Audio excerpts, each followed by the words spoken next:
am your host, Vanessa Y. Rogers, and we explore on this podcast all of folklore. So not just the folk tales, not just the stories, but the rituals, the customs, the traditions. And in my opinion, it is really important to understand folklore because it helps to connect us to one another. We learn about the wisdoms of cultures close and far. And we are better able to understand one another and ourselves. We're putting on culturally tinted glasses for which to view the world through different histories and presents. Folklore isn't just interesting, it inspires and connects us to our own history as well as others. It is important, and that's why I love doing this podcast, and I hope you will love it too.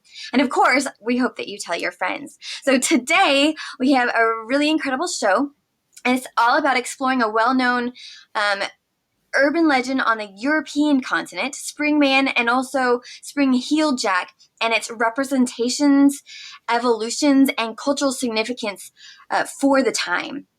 Our guest is Dr. Petr Janacek. Is that correct? Okay, good. He is an ethnologist and folklorist. He's the Deputy Director of the Institute of Ethnology and Faculty of Arts at Charles University. And his research focuses on modern narrative folklore, such as rumors, urban legends, anecdotes, and comparative folklore, which is really what we're going to be focusing on today. His most recent book, Springman, an urban legend between folklore and popular culture, which was translated into English in 2021, but the original book was published in 2010 in, what language was it? Czech one. In Czech. So thank you so much for joining us today. Thank you for inviting me to this incredible show. Thank you. So let's start off a little bit with your journey into this field. How did you get into ethnology and folklore? What brought you to this field? I'm from Prague, which is today capital of Czech Republic or Czechia, which is like bordering Germany and Poland. And it was always a region full of folk tales. So I grew up with folk tales, but not the folkloric ones, but written ones. And my father, he was working in space industry, Soviet space industry back then, and he read me many folk tales, but also Edgar Allan Poe when I was like 5 or 6 years old. So it was a little bit weird, maybe. These scary stories by Edgar Allan Poe, and later I become big fan of John Ronald Reuel Tolkien, Lord of the Rings, and The Hobbit. When I was a teenager, it was a big thing in my country in the early 90s. And later I went into Howard Phillips Lovecraft and The Call of Cthulhu and all this horror and with fantasy. Lovecraft? Yeah, with Lovecraft. Yeah. And basically, when I finished high school, I wanted to study something similar to this, where there's like horror, mythology, fantasy. And we have a field called ethnology, which is called folklore or folkloristics in the US, which I ended up there, basically. So can you explain what an ethnologist does or a folklorist does? And is there a difference? And how do they work together? What does that look like? Actually, ethnology is something bordering folklore or folklore studies on the one hand, and anthropology on the other hand. So it's a little bit fuzzy because in Europe you can say ethnology or I'm an ethnologist and I'm studying folklore. In US I would be folklorist, or in Canada. So it's a little bit mess, but basically ethnology is a little bit broader than folklore studies. It's closer to anthropology, study of different cultures and different worldviews. But I think it's not important. It's a label, So we can stick with folklore because it's more international, and basically you can translate ethnology as folklore or folklore studies or folkloristics. Okay, that's good, because it's not a term that I was very familiar with before, so I was really curious. It's kind of European kind of survival term, I believe, because I think on international level, it should be called folklore. Okay. Can you put on your storytelling hat, if you will, and tell us the story of Springman or Spring-Heeled Jack? I'm not familiar with it. Over here on the American continent, I'm not really familiar with the story. I think it's much more common over there. So can you give us that story? Let's start with Spring-Heeled Jack. This is much more important story. It starts in London, or rather outskirts of London in England, in early 19th century. And basically around 1837, 1838, people started to tell stories about some mysterious urban phantom. Some people tell it was a ghost. Some people describe him as a criminal. Some real guy was attacking people, and the most common trait of this mysterious urban ghost or phantom was that he was jumping really high. Yeah, he was jumping across fences, even across houses, and it was big. We can label it by today terms like moral panic. Newspaper was writing on it, and he was super popular, much more popular than Jack the Ripper, for example. He was much later, yeah. But this Spring-Heeled Jack, he started in 30s of the 19th century in London, but he was popular all over the England, also in the Wales and Scotland. People were really afraid of this Spring-Heeled Jack, yeah. And there was some kind of popular literature called Penny Dreadfuls. Maybe you know the series, the TV series, Penny Dreadful.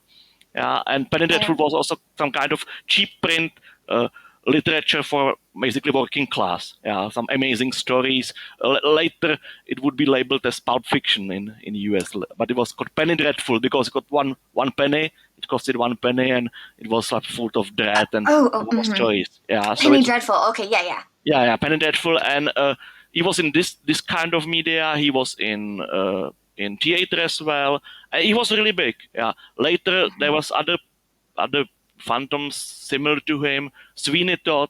Maybe you've seen some people saw the movie with Johnny Depp and the musical. Sweeney Todd was later, and later the Jack the Ripper. Yeah, but before the Sweeney Todd and Jack the Ripper appeared in the end of the 19th century, there was basically a realm of Spring-Heeled Jack, and somehow he was forgotten. Yeah, it went Spring-Heeled Jack, and then Sweeney Todd, and then Jack the Ripper. That's the order in which these. Yeah.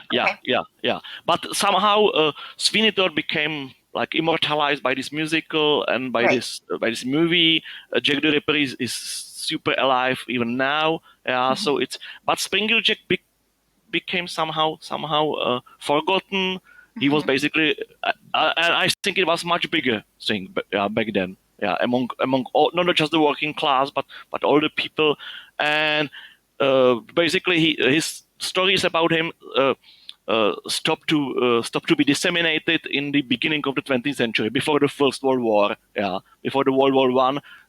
Basically, he disappeared. Yeah, and the Jack the Ripper stories remained, and Sweeney Todd stories remained, and he became topic of like 40 researchers, people who were investigating UFOs and these paranormal phenomena in the 70s. Yeah, so he's also in the 70s, and that's it basically. Yeah. Now there are several books on him. Carl Bell, he's historian, culture historian from UK. He wrote a book called The Legend of the Spring-Heeled Jack. Yeah, so you can read about him. Now there are some short movies and so on. So he's a little bit like emerging again, yeah.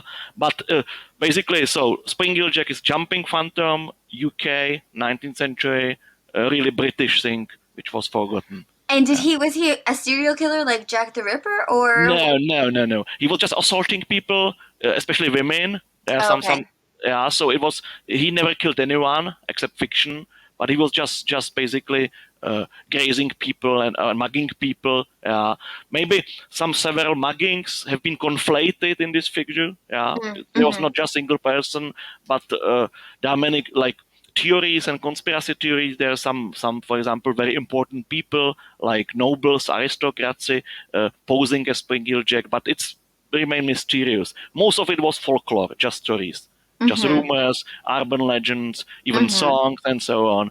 And so Interesting. yeah.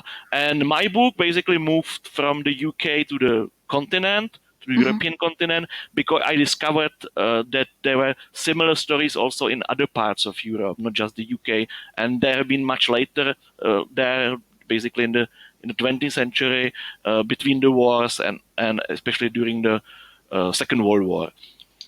Okay, so what did it look like in Europe? Did it change? Yeah, it changed a lot basically. I can show you a map. Possibly, it's possible. Yeah. Okay. And we can put this map up for those who aren't watching on YouTube. For those who are just listening, we'll put the map up on our website, www.fabricoffolklore.com. Okay, can you see it? Let's see if we can add the stream. Basically, it's a map of Europe, yeah, and like you can see England, Wales, Scotland, the British Isles, and this was the realm of Spring Hill Jack in the 19th century. But similar phantoms appeared also in the continental Europe. You can in Germany, German states of Thuringia and Saxony, in the Czech land, that's one I'm based in near the Prague and Bratislava, but also in the Eastern Europe, in Russia, in St. Petersburg, which was capital of Russia back then, in the Tver Oblast, Tver region, which is a region between St. Petersburg and Moscow, and also in Odessa, which is now the Ukraine. Yeah, so basically, some similar phantoms appeared also in Europe, let's say Central and Eastern Europe. So you were naming what they were called. Are these aren't cities, right? These are countries that were. So what countries you said? Russia, Czech Republic. And Germany. And Germany. Okay. Yeah. Possibly, these stories could be possibly elsewhere, but I found only these three countries. You can call Ukraine because Odessa is now Ukraine. Yeah, so basically it's more like Eastern Europe. Yeah, it's eastern part of Germany. It's great mystery how these stories traveled from England. Yeah, to example Russia. Yeah, I think Russia is quite interesting. I think these stories have been brought by British sailors. Because during this, after the First World War, there was the October, the Bolshevik, the Communist Revolution in Russia, and there was civil war in Russia. Yeah, big troubles, and there were several armies from Western Europe, and England sent several ships, Navy ships, to St. Petersburg. So possibly some of these sailors brought these stories from England and Spring Hill Jack to Russia, because the oldest stories there are in St. Petersburg, which is the port, it's a big port, and also in Odessa. It's now in the Ukraine. It's also a big port when these Western European armies participating in Russian civil war landed. So this is one of the possible routes how these stories spread to Russia, but it still remains a mystery. We really don't know. And what does it look like in Russia? What does the story look like? Actually, I will show you different picture, because in Russia it's quite weird. They have this Spring Hill Jack in museum. Actually, wow. So I will try to show you the picture. Okay. Yeah. Can you see it? Yeah. So I'm just gonna describe it. So I'm looking at a picture with it's a black and white picture, and it looks like a phantom is kind of flying off into outer space, and there's two mannequins in front of the picture. Yeah. Actually, it's from the Museum of Russian and Soviet Police in St. Petersburg. So it could be taken only in black and white. So sorry for that. This is the two mannequins or figurines representing how Spring Hill Jack looked in Russia in 20s during Russian Civil War. Basically, in Russia, it wasn't really folklore. There were real people who used this folklore, these stories about Spring Hill Jack, to scare people and to rob people. Basically, there were several gangs of young people. I will later show you and describe you the other picture. After the Bolshevik Revolution, there was big scarcity of food, and there was big criminality, a lot of crime in the streets, and a lot of gangs, especially young people, robbing people on the streets. And some of these gangs put an interesting idea to dress as this kind of ghost, as Springman. Yeah, so they put a suit or black paint on their face. Yeah, you can see it on the mannequin. So they blacken their faces. They wore some kind of shrouds, like dead people, possibly. Yeah. Oh wow. And they roamed around the cemeteries. Yeah, especially the 5 big cemeteries in the St. Petersburg. And they waited for superstitious people, peasants, people from the countryside who went to this big city, and basically they scared them as living dead. Yeah, or undead. Yeah, as this kind of. So in Russia it was a little bit different. The Springman, they call it paprigunchiki. In Russian it means like leapers, possibly someone who leaps, paprigunchiki. They were regarded mostly in folklore as undead, as ghost or living dead. Yeah. And then these peasants that they would scare, were they taking their money or? Yeah. They taking money or valuables and anything, and it seems it was a real thing because some of these people were captured. So in this very difficult historical situation, some people used folklore actually to commit the crimes. It's very bad picture, but behind the mannequins there is some small painting which shows some 2 scared peasants on the street and these disguised people jumping around. In Russia there have been also folk songs about these paprigunchiki, these Springman. I will show you the other picture. Yeah. Because it in 20s it became kind of problem, not in St. Petersburg but also in Odessa, in other port city. So basically the police stepped in, and according to the Russian sources, I'm not sure if they captured some of these people. So I'm showing the picture of this one of these gangs using these folklore stories about jumping paprigunchiki or Springman. So if you want to describe it. So this is a gang that I'm looking at? Yeah. Actually, there's people. This police photo after this gang was captured. It's very young people actually. Yeah. So it's not what I would imagine as a gang. It's let's see. There's about 10 people in the picture. They're all young boys. Are they all boys? Yeah, boys, and in the front there are some girls. They all look cold. They're all wearing very heavy jackets and hats or scarves around their head, and they're sitting as if for a portrait. So it doesn't really look like what you would think of as a mugshot or anything, but they all look, I mean, like adolescent to young teenager. Yeah. I'm not sure about the age because the police record doesn't record the age, but I think it will be like teenager years, like 15, 16, 17. The leader of the gang was the tallest guy, Ivan Balgausen. He has a nickname in Russian, Vaňka Živoj trup. It means Vaňka, the living dead. Ivan the living dead. Yeah. So, oh wow. And yeah, it doesn't look like mugshot because there were been kids, but they stole a lot.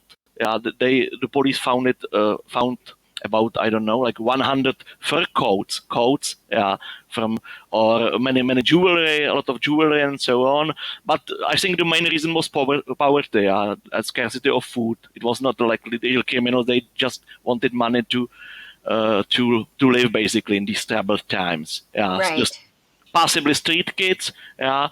And but they committed some tough crimes, possibly because the leader, the Ivan Balgausen, was shot, and his right hand Demidov, they have been shot. Most of them have been sent to working labor camps in Siberia, Gulag, and most of them returned after a few years. They did. Yeah, they did. Actually, the girl in the middle, it was lover of the leader Ivan Malgausen. And she was later tram conductor in St. Petersburg. Yeah, so she lived to the very great age. So it Oh, was wow. episode in their life, possibly. But it's interesting how they used folklore or these superstitions about living dead to scare people and to commit rather petty crimes. It's quite smart, actually. I Yeah, mean, yeah, yeah. I'm not condoning crime, but that is a very smart way of doing that. Yeah, but I think they didn't hurt anyone. Yeah, they didn't even have guns or knives, anything. So, but Hmm. after the civil war, that Soviet communist police was really hard. So they shot two of them for warning, possibly. Yeah, but I think they have been mostly street kids, just taking risk and trying to survive in these very difficult times. Hmm. So, can you tell us about what it looked like in some other countries? Yeah. So we can move to Germany. I don't have a picture, but in Germany, these stories have been much later, after the Second World War, in 50s. Yeah, Okay. in 50s, it was in Eastern Germanic region of Thuringia and Saxony, and we really don't know how they look like. Yeah. Uh, the white color is very prominent, as in Russia. Yeah, but these German uh, ghosts were much more aggressive. Yeah, the main topic or theme of these stories have been they're assaulting women, even sexually assaulting women, and they're Hmm. using knives or razor blades or razors. Some people uh, said they have razors on their gloves, yeah, on their hands. They were Hmm. like razor blade gloves. It was connected also with Springman in the UK, and it was very brief period in early 50s Hmm. uh, during so-called also very troubled times. Yeah, it's interesting. These stories usually resurface or appear during some historical troubled times. In UK, it was industrial revolution. People from the countryside were moving to the cities. Yeah, Hmm. there was very hard working conditions for these people during this very harsh stage of capitalism in the Hmm. early 19th century. And some people brought possibly their rural ghost stories to the city. In Russia, it was communist revolution, civil war, very hard times. In Germany, 50s, the Second World War ended. Yeah, everything was in ruin. Yeah, there was a lot of men dead because of the war. Yeah, or they were prisoners in Russia or so on. So there were a lot of Hmm. women, single women, or women living alone in countryside, Hmm. which were vulnerable. Yeah, and suddenly uh, the Soviets, because Soviets, Russians occupied this part of Germany in the 50s. Yeah, it was so-called Eastern Germany. It belonged to the Soviet bloc, and uh, suddenly the Soviets discovered uranium there in this mountain region. Uranium. Right. You make nukes, a bombs Hmm. from uranium. Yeah, basically, that's why they wanted my country and also this part of Germany, because there was no uranium in Soviet Union at that time. So if they Oh. wanted to have nukes, they need Czechoslovakia or Czech Republic and this part of Germany. Yeah, because there was we knew that there was uranium deposits in since the late early modern times. Yeah, they didn't know how to make nukes, but they use it for I don't know some medicinal purpose. Okay, so uranium. So and Soviet industry ordered thousands of people move to this mountain region, isolated mountain regions, mostly villages. Yeah, uh, not so many men there, and people from all around Germany, but also from Russia and other parts of Europe, came in to mine this uranium for the Soviet war industry. So Hmm. and you can imagine there were a lot of people from different countries, maybe possibly not speaking German or not speaking local dialect of German. Hmm. Uh, they got really good money for mining uranium, so they got drunk, and they can attack someone. So in this atmosphere, these stories about Spring Jack, some jumping phantom attacking people, appeared in the 50s. Yeah. So it was a really brief period, like 5 years, and when this uranium fever ended, it ended also. So it's connected with this forgotten period of German post-war history, let's say. And we think it came from Russia at that point? Is that where we're thinking that it... Yeah, that's what we don't know. I think it actually it came from my country, from Czech Republic or Czechia, or it was Czechoslovakia back then, because these stories were really popular in Czechia during the war. Yeah, during the war. And after the war, many German-speaking people were forcefully expelled from my country and also from Poland. There was political decision by the Allies, by the winning nations, to move Germanic-speaking people, including some of my ancestors actually, from these Eastern European countries to Germany proper. So I think these German-speaking people from my country who went to Germany from Czechia brought these stories, because it was five. But how these stories came from Russia to my country, I don't know. I think in my country these stories appeared actually in around the same time as in Russia, after the First World War. So I think it was also like the British connection somehow.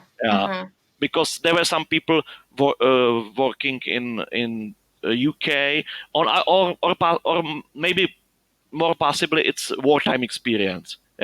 In war, in trenches, in this no man's land, people from various nations and countries met during the First World War, and I think there was a lot of folklore going on actually in the trenches. So this wartime experience possibly brought this to my country and possibly Russia. So is there more folklore that happens during traumatic times? It seems like there seems to be this theme throughout your research. Yeah, definitely. Because in my country, most of these stories were told during the Second World War, during the German occupation, the Nazi occupation of my country. And if you ask almost anyone in Prague or my country about this Spring Jack or Springman, we call him Perák. It means Springman in my language. Everybody say, okay, it was during the Second World War, and it's interesting. In my country, these stories are not regarded as like ghost stories, but now the Springman is regarded as first Czech superhero, like Batman or Superman. Wow! Yeah. But was he a villain, or was he doing good, like a Robin Hood? Actually, yeah, it was actually. You have to distinguish between folklore of the period and popular culture. Now we have like, I don't know, 2 movies, several cartoons, several comic books, graphic novels, and he's there fighting the Nazis. Actually, they made a cartoon, very nice cartoon, called Springman and the SS. Springman and the SS in 1946, just 1 year after the war. It was made by Jiří Trnka. He was called Walt Disney of the East. He was doing cartoons, and he was like more artsy movies, but he was really popular in Europe back then. And he moved this very short. It's nice. You can watch it on YouTube, I believe. Springman or Perák and the SS, and it's about it's cartoon in a little bit in Walt Disney style, and it's about a chimney sweeper, in Prague, and he started to fight the Nazis and collaborators with the Nazis. So he was good. I mean, in that movie, but this movie became really popular. And after that, many novels and comic books and cartoons appeared.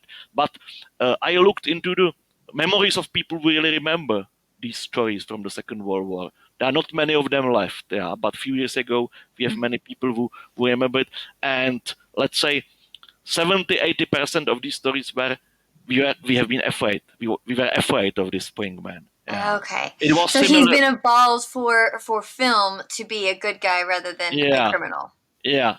Actually, I think this idea, popular culture did this. He was something. Now he's very popular. He's like Batman, like nocturnal Avenger of the metropolis. He's like Spider-Man. He's jumping. But I think this idea came from, it was this my country was occupied by the Nazis. Yeah, Mm-hmm. there was curfew, blackouts. Yeah, there was no freedom. Yeah, but suddenly stories appeared about some guy or a ghost who was roaming freely, wild, jumping around. Yeah, he was dangerous. He could attack you, but somehow Nazis couldn't stop him. Yeah, I think people made a connection in this period Mm. of oppression and repression of the Nazi occupation. There is someone who is really free. He can move anywhere. The Gestapo or the SS or the Wehrmacht couldn't stop him. And from this came the idea: okay, maybe he's fighting them. Yeah, maybe they are chasing him. Yeah, Mm-hmm. and he's dangerous. Yeah, you should avoid him. Yeah, he can attack you, but he's really torn in the side for the occupation forces. Yeah, so especially in the later part of the war, yeah, uh, when uh, when the uprising against the occupation forces started in Prague in May 1945, people really started to portray him as some kind of partisan or resistant fighter. Yeah, Mm-hmm. but it was minority. Yeah, it's so there is one Springman in popular culture. It's a first Czech superhero. Actually, appeared few years before the first superhero ever, the Superman. Superman appeared Oh, in wow.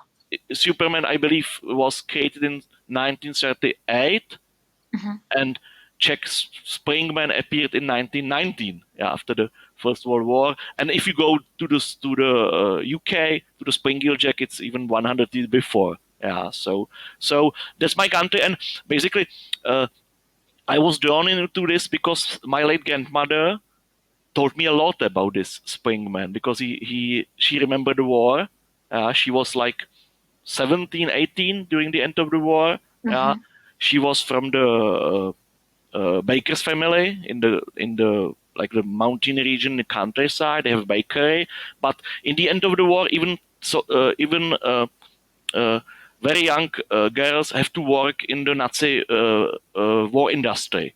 Yeah, so Right. she was like 17, so she was forced to move to some nearby city. There was a factory who I don't know what they did, some kind of fuels for bombs for and Right. she was 17. She was living there in big rooms with like I don't know 20 other girls of the similar age, 15 to 20. Yeah, they were allowed to go home only during the weekends.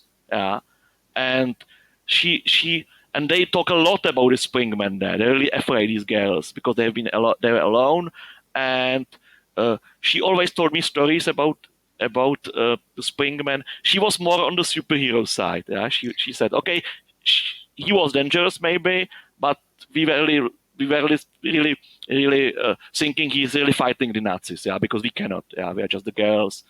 16 years old and so on, and she was very clever. Yeah, she knew it was folklore. Yeah, she knew that it wasn't possible because there were stories that he could jump really high, not jump over the fences, but over the cars, even trams or buses, even big Mm-hmm. houses. Yeah, and she always said, okay, it's just stories. It wasn't possible, but she always said, I think there was some kind of technical invention. Yeah, Mm-hmm. we Czech people are really clever, she said. So maybe in someone created some jumping device. Maybe he jumped one I don't know, few inches or 2 meters possibly. Yeah, and people just exaggerated. Yeah, people made this. He's jumping over houses. So she really believed it was real. There was some real people who did the jumping.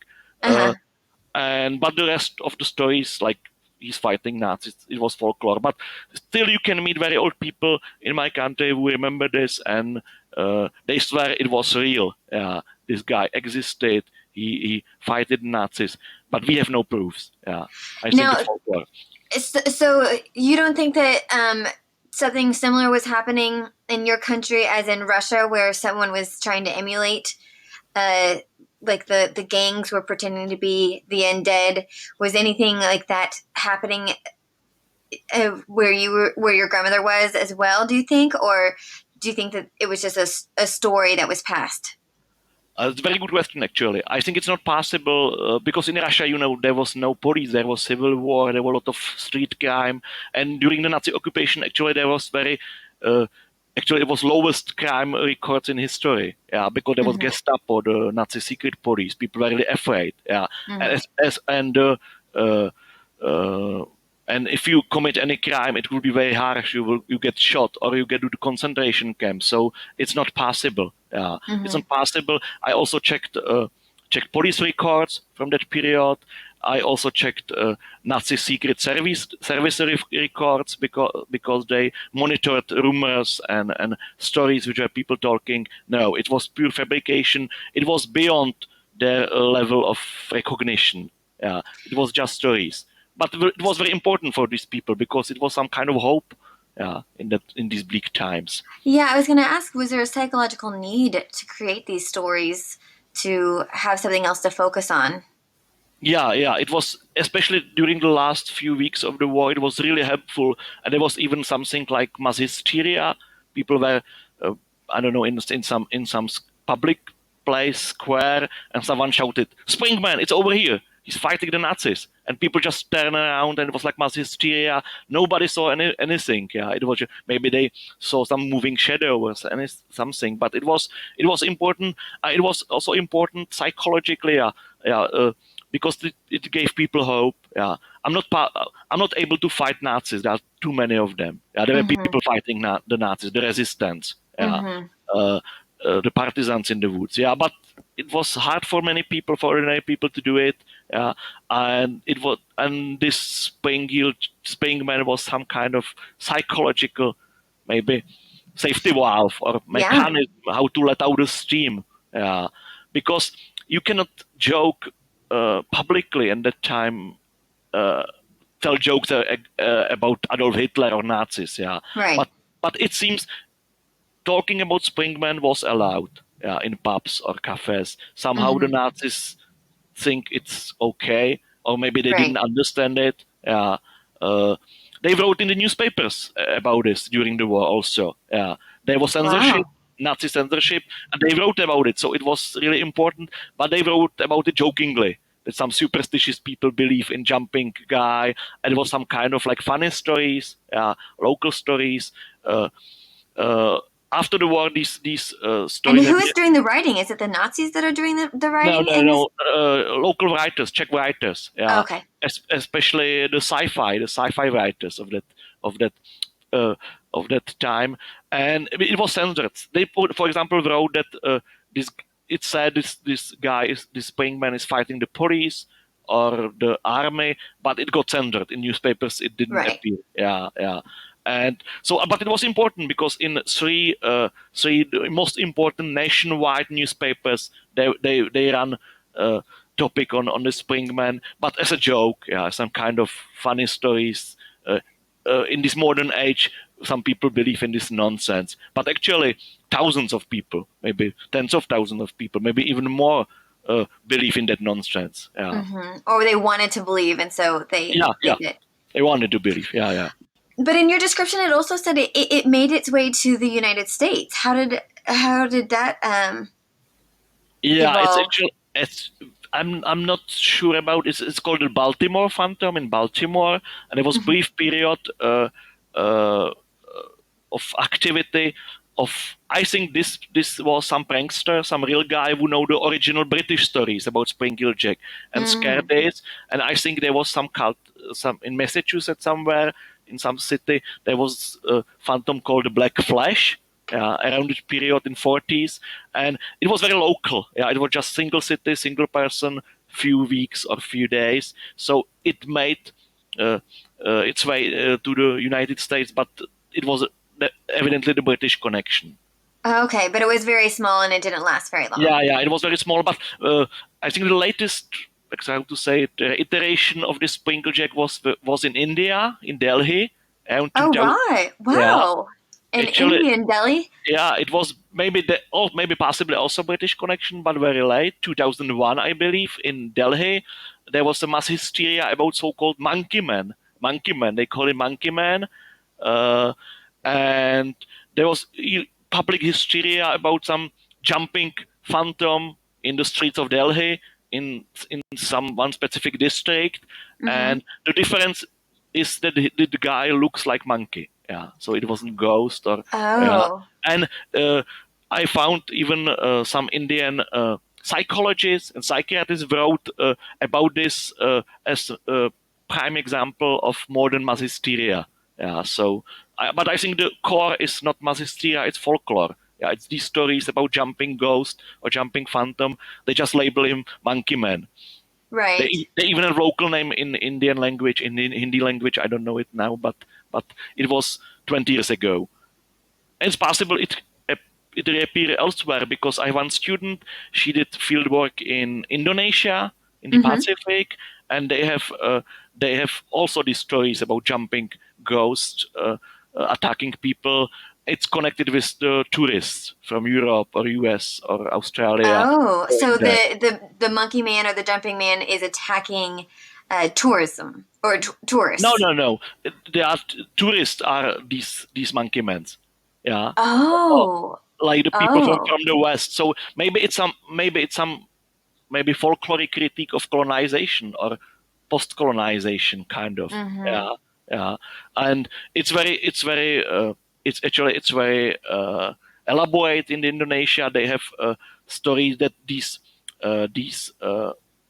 jumping ghosts are killing people and they are extracting their blood to fuel batteries, for, I don't know, cameras and so on. So it's like really bizarre. And but yeah. It's somehow it's you can see in every country, in every nation, it's a little bit different, but the core remains the same. It's usually real people, a real guy jumping and doing something. Yeah, in Uh-huh. trouble during the troubled times. Yeah, he cannot be caught. Yeah, and in my country, he's fighting the Nazis. He's a resistant fighter or Superman. In Russia, it's some kind of criminal activity. In Mm-hmm. Germany, it was also criminal. And the original Spring Jack in the UK, it was very multifaceted. It has many versions. So you originally heard about it from your grandmother, but Yeah, yeah. what was the impetus for you to really focus in on your research on this particular story? Why did you want to shine a light on him? Yeah, maybe when I'm thinking about it now, maybe it was one of the reasons I went into the folklore, yeah, the study of folklore, because Mm.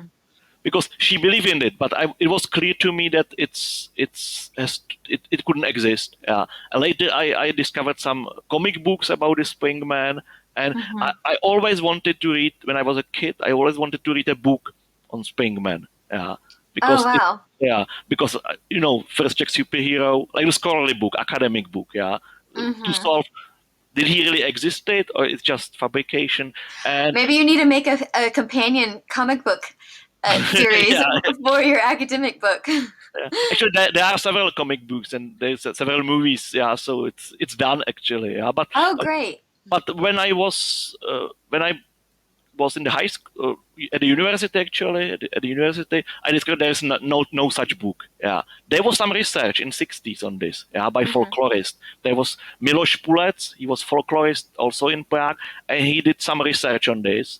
Uh, but it was stopped because my country was invaded again, not by the Nazis, but by the Soviet Union in 1968. Yeah, Oh. and the Soviets stopped really this kind of research on folklore, especially this modern folklore.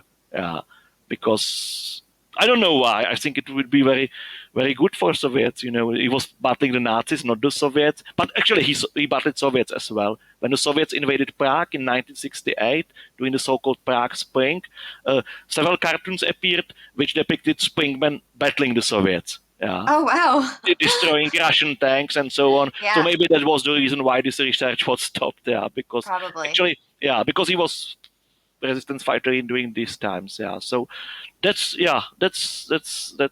it. It should be better book, but many people helped me a lot. Yeah.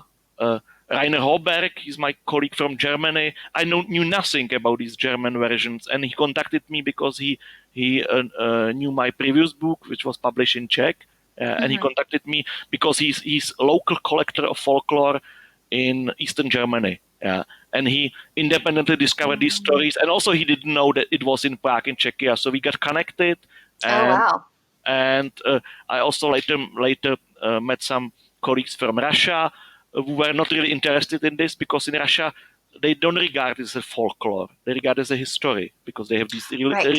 real gang which was caught. Yeah, but they said, okay, it's not folklore. We think it's not folklore. It's a real thing. It's real historical. And, Hmm. yeah, but we can give you uh, sources for this, and they have been very kind, because it's very tough in Russia, especially now, but even a Hmm. few years ago. But they were very kind. Even the police provided me these pictures we have seen in the beginning of this show. Oh, So, wow. and it's keep I it's possible that some other Springmen were in US, but we don't know now. Yeah, but it's possible there are many more instances of this. We don't know nothing about, for example, France. Yeah, and Oh, okay. France could be connection between Eastern Europe and UK possibly, but Have you been contacted by people after the book was published about other instances? uh, few, few people, but the book was published like in late December last year. Hmm. So several people, mostly for UK, contacted me. But I'm looking forward to people, for example, from Southern Europe, Italy or Spain or France, because Hmm. I'm sure it was there as well. Yeah, it wasn't just recorded by folklorists. Yeah. Hmm. Uh, because even in the UK, the Springlejack wasn't regarded as folklore uh, until 70s. Yeah, it was some Oh. kind of mass hysteria or something. Yeah, these 40s discovered it, and now it's folklore. There are two books on Springlejet in UK. There is also a very nice book which is called The Lore of the Land, Hmm. which is basically a, a, a collection of English legends written by two English folklorists, and its subtitle is it's called The Lore of the Land, and the subtitle is From Spring Hill Jack to Witches of Warboys. I don't know nothing about witches of Warboys and witches, English witches. Uh-huh.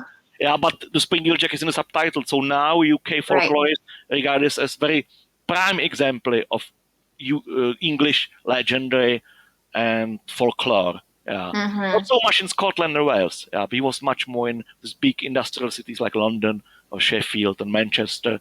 But it's folklore. Yeah, and I hope even colleagues in Russia discover later that it's folklore, because I think it's folklore. In the core, it's folklore. Hmm. Now, how were you able to do your research? You did some interviews of some of the older individuals, and you contacted some other folklorists. Was there any other sources that you used in order to get information for your book? Yeah, my students help me a lot because I teach folklore courses at the university in Prague, so they help me a lot. Made interviews with many old people. I also use media like the newspapers and social media, uh, uh, and these homes for retired people were very helpful. Some people live in these paid houses for retired people, elderly people, and they conducted some kind of some, how to say that, communal interviews with many of them, and many people send me letters. Yeah, these old people who reminded it, and it was usually okay. It's 70 or 80 years after the war, Right. and during these 70 or 80 years, there was no single moment I think about the Spring Hill Jack or Springman. Yeah, they just completely forgot it. But when I Mm. ask them, or they see me on TV or something, they say, "Oh, Springman. It was really important. It was really important." Right. And then they say, "It was really important. It was as important as Adolf Hitler and the Holocaust, and it was everywhere." Yeah, but somehow we forgotten after the war. Hmm. Yeah, And it was important because it gave them hope. yeah, yeah. It's interesting because people usually remember the bad things, Right. from. And it was kind of good thing, yeah. But they remember, and they told me very detailed stories, exactly when and where they heard the stories about the Springman and who told Hmm. it, like 70, 80 years. So it was definitely very important for them. But Hmm. it's important to note most of them were teenagers or young people back then. Right. Yeah, yeah. and most of them have been city people. It was really urban folklore. If you ask people in the countryside, in villages, they didn't know. They don't mostly know nothing about it. Oh. It was Well, very I'm assuming the crime rate would be a lot lower in the rural areas than in the cities. yeah, and actually it was generally safer to be in the cities because in cities you had blackouts, you have curfew, you cannot go Hmm. out after the Hmm. dusk, and there was also bombing, eerily rate. Right. Yeah, so you were really afraid. Yeah, it was very tense. Yeah, when you live in the Hmm. city, and maybe there's the psychological reason because you are expecting some attack. But in countryside, you have been safe basically. Yeah, Hmm. you have to openly fight the Nazis to have some trouble. Yeah, so maybe that's one of the reasons. But these spring man or sprinkles are really industrial. Yeah, it's in the UK, even original UK, it was urban thing, yeah, or suburban thing around cities. Yeah, it's connected with these fences, these factories. Yeah, Right. uh, railroads. It's very Uh-huh. important. Yeah, or viaducts or bridges. So it's very modern. It's not ghost in the graveyard or some uh, ghost in the woods. It's really in the city. Yeah, intermingling with the people. And is that different than a lot of folklore? Because I imagine that a lot of um, legends would have come from the rural areas originally, but this one really is in the cities. So is that a difference then that you see from other folklore stories? Yeah. I think that's one of the reasons why my Russian colleagues didn't regard it as folklore because folklore for them is like these rural stories. Yeah, but I Hmm. think it's a new strand of folklore or a new evolution of folklore.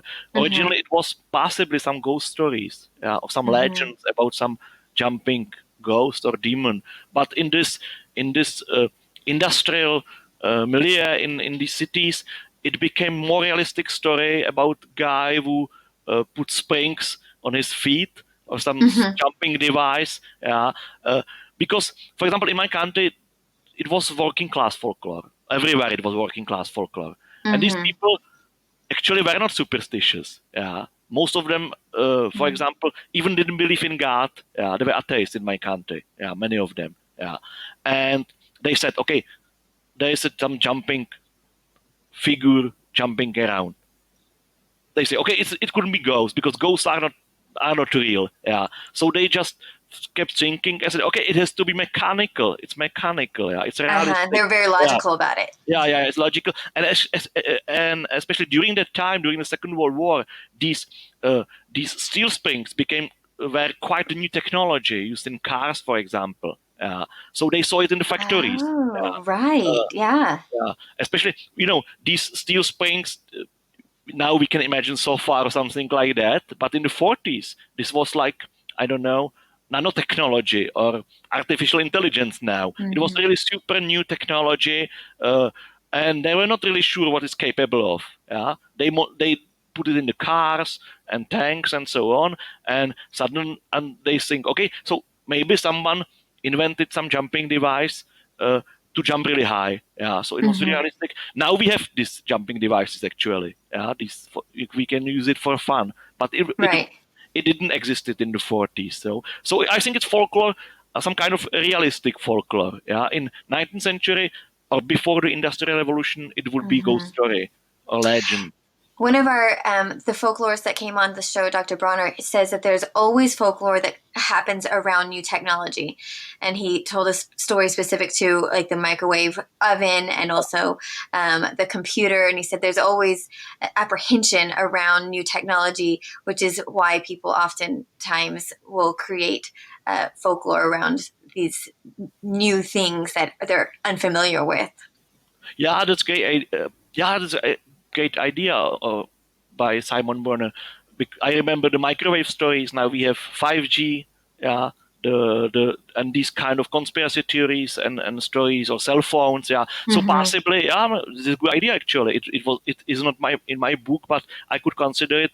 I think it's not the primary source of these stories. Yeah, because they Hmm. came from the UK. But this new Right. technology was possibly Enhanced it. enhance it kind of. Yeah, Hmm. so it's because in every country it was different. Yeah, In Germany during the uranium fever, they told the stories that these jumping ghosts are glowing in the dark, like the radioactive. Oh, Yeah, wow. yeah. But actually, it was it was even the UK spring United actually was described like that. Yeah. Uh, and they Oh, describe it as a phosphorus, like fluorescent paint. right. There's some guy who painted himself to shine. Yeah. So it was realistic even in 19th century. They didn't say it's some kind of uh, I don't know, fire ghost or Hmm. something like that. It's real guy posing as ghost or flaming skeleton. It was also in my country. So the guy put a mask over the skeleton, like a skull mask, and Yeah. painted by fluorescent paint, shining paint, some kind of ribs, like a skeleton, and attacking Uh-huh. people. There are also stories. So it became uranium in the 50s. Yeah, Right. it was, but originally it was possibly some hellfire, yeah, or fire from the purgatory, possibly in the Catholic countries. Yeah, it was always through fire, but originally it was demonic or hellfire. Later it became uh, fluorescent paint, more Hmm. realistic. It's not a ghost. Someone is posing as ghost. They are scaring us, and later it became uranium, possibly. Yeah. So, but I think the core remains the same. It's some very really liminal kind of being which couldn't be caught. I was moving really fast between jumping and even flying somehow. You cannot grasp it really. It's very elusive actually. Hmm. So we're getting to the end of our time. Is there anything else about this, about your book, that you feel was really important that we didn't cover today? Uh, Possibly I can show the cover of my book if I may. Yeah.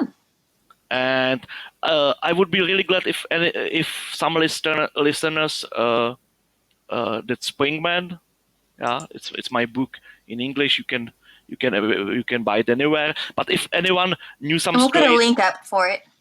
yeah, if anyone knew any story about Springman or Spring Jack anywhere in the world, yeah, especially in the US and Canada, I would be really uh, glad to hear it because there's a lot of research to do, and every single snippet or every single mention is very important for this because there is a big book on international spring eagle jack in preparation. There are like I don't know, like 5 6 people involved. Yeah, mostly UK people, but also me, some colleague from the Netherlands. So we are interested in these stories about jumping ghosts and jumping phantoms all around the world. We found the And Monkey Man in 2001, so and why do you feel like this work is important?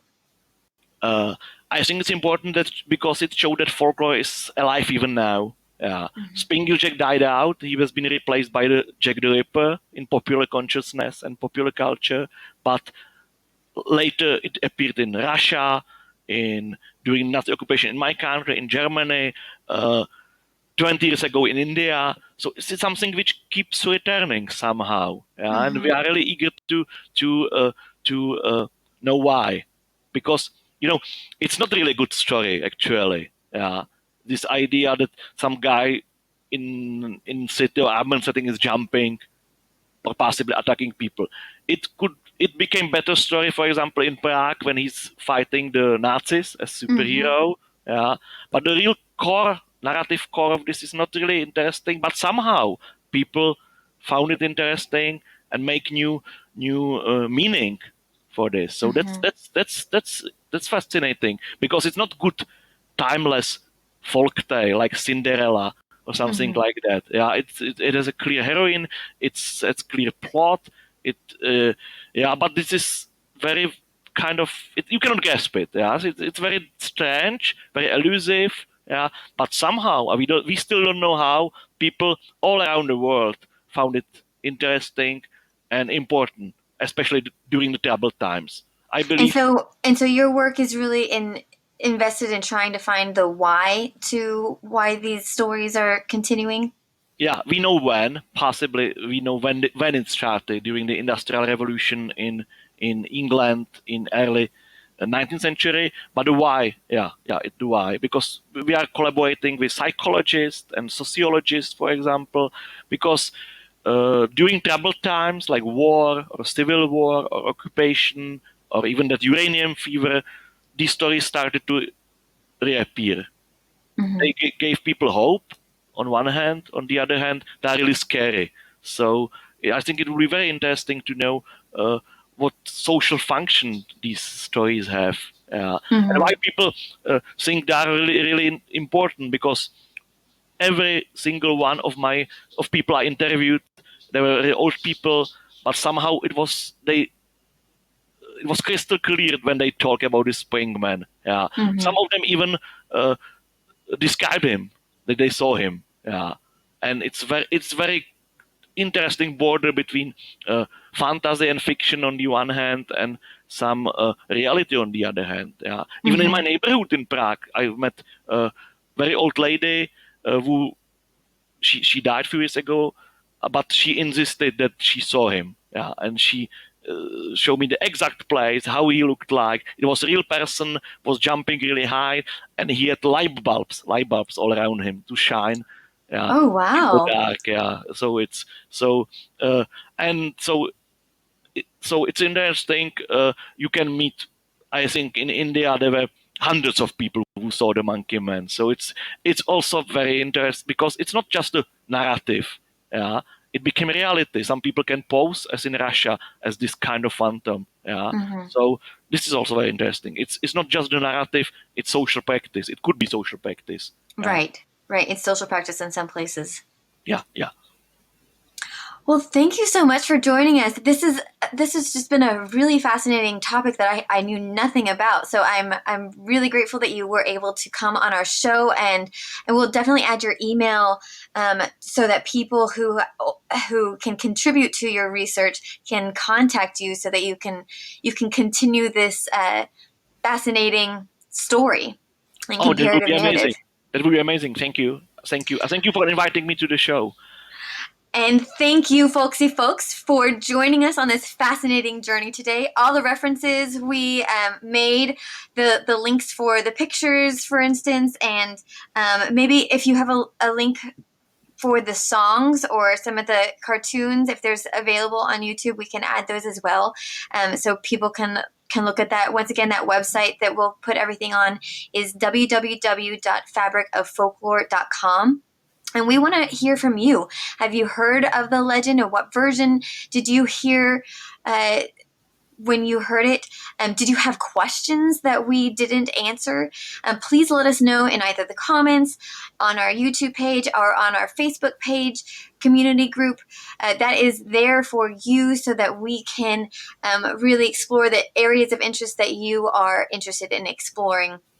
Um, and make sure when you're listening or you're watching, either on YouTube or in your preferred podcasting platform, that you are subscribing and liking and giving reviews if that's available to you, because that helps us to become more seen and more visual to other people, and that will really help us to grow this show so that it becomes better and better for you. So if you're looking for someone to share it with, make sure you share it with your neighbor. The next time you run into them at the mailbox, you can tell them all about the crazy Springman springing across Europe. So thanks again for joining us on Fabric of Folklore as we unravel the mysteries of folklore. Until next time, keep the folk alive.